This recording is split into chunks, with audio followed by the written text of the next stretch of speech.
Assalamualaikum warahmatullahi wabarakatuh. Sebelumnya, perkenalkan nama saya Mardatila dengan NIM C0D023051 dari kelas F Perpajakan. Nah, di sini saya ingin sedikit mempresentasikan hasil dari materi saya, yaitu mengenai pemungutan PPh pasal 21 final dan PPh pasal 26 subjek pajak luar negeri. Baiklah, yang pertama yaitu ada pemungutan PPh pasal 21 final dan pasal 26 subjek pajak luar negeri, di mana PPh pasal 21 dan pasal 26 ini memiliki ketentuan khusus bagi subjek pajak luar negeri, di mana PPh pasal 21 dikenakan pada penghasilan individu dari pekerjaan, di mana pemotongan dianggap final jika tidak ada penghasilan lain yang dilaporkan. Selanjutnya yaitu PPh pasal 26 dikenakan pada penghasilan dari sumber tertentu seperti dividen dan penjualan saham oleh wajib pajak luar negeri dengan tarif umum 20% dari penghasilan itu. Namun dapat menjadi final tergantung pada perjanjian pajak berganda P3P. Selanjutnya yaitu PPh pasal 21 dan PPh pasal 26 adalah dua jenis pajak penghasilan di Indonesia dengan perbedaan utama, di mana perbedaannya adalah terdapat pada subjek pajak dan tarif pajak. Yang pertama, subjek pajak PPh pasal 21 dikenakan pada penghasilan individu dalam negeri dari gaji, upah, dan honorarium. Begitupun sebaliknya, PPh pasal 26 dikenakan pada penghasilan wajib pajak luar negeri dari sumber di Indonesia seperti dividen dan royalti.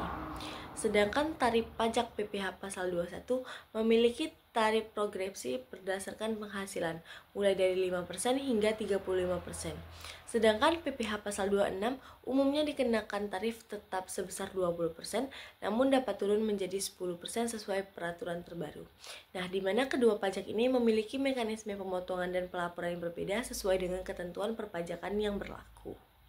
PPh pasal 21 final, di mana PPh pasal 21 final ini dikenakan pada penghasilan tertentu yang diterima oleh individu, seperti uang pesangon, tunjangan hari tua, dan manfaat pensiun yang dibayarkan sekaligus. Pajak ini dipotong langsung saat penghasilan diterima dan tidak perlu dihitung kembali dengan penghasilan lainnya di SPT tahunan.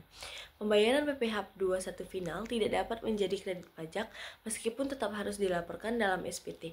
Tarif PPh 21 final bervariasi tergantung pada jumlah penghasilan yang diterima. Selanjutnya yaitu PPh pasal 26 subjek pajak luar negeri, di mana PPh pasal 26 ini dikenakan atas penghasilan yang diterima oleh wajib pajak luar negeri dari sumber di Indonesia seperti dividen, bunga, royalti, dan penghasilan dari penjualan saham. Tarif umum PPh pasal 26 adalah 20% dari penghasilan bruto. Namun untuk penjualan saham oleh wajib pajak luar negeri, tarif efektifnya menjadi 5% karena dasar pengenaan pajak dihitung sebagai 25% dari harga jual. Pemotongan dilakukan oleh pihak yang melakukan pembayaran dan pelaporan serta penyetoran pajak harus dilakukan paling lambat tanggal 10 bulan berikutnya. Nah, selanjutnya yaitu adalah menghitung PPh pasal 21 dan PPh pasal 26. Di mana yang pertama untuk menghitung PPh pasal 21 yang dilakukan adalah menghitung penghasilan bruto. Jumlahkan semua komponen gaji, gaji pokok, tunjangan, dan bonus. Kedua, hitung penghasilan itu, di mana kurangi penghasilan bruto dengan biaya jabatan maksimal 5% dari penghasilan bruto setahun hingga 500.000 per bulan dan iuran pensiun. Yang ketiga, tentukan penghasilan kena pajak PKP sama dengan penghasilan itu dikurang PTKP.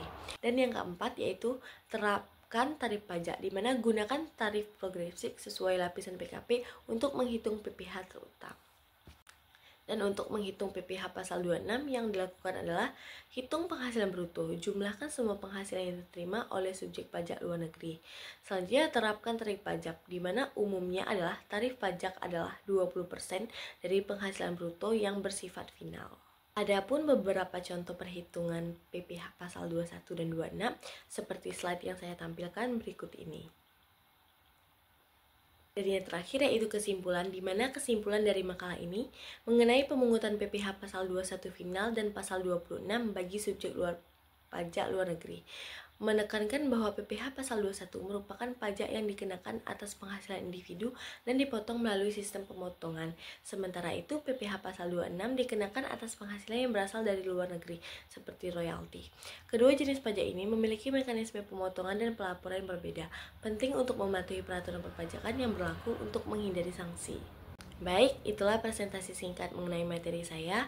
Lebih kurangnya saya mohon maaf. Semoga apa yang dapat saya sampaikan menjadi ilmu yang bermanfaat bagi kita semua. Saya ucapkan terima kasih. Saya akhiri. Wassalamualaikum warahmatullahi wabarakatuh.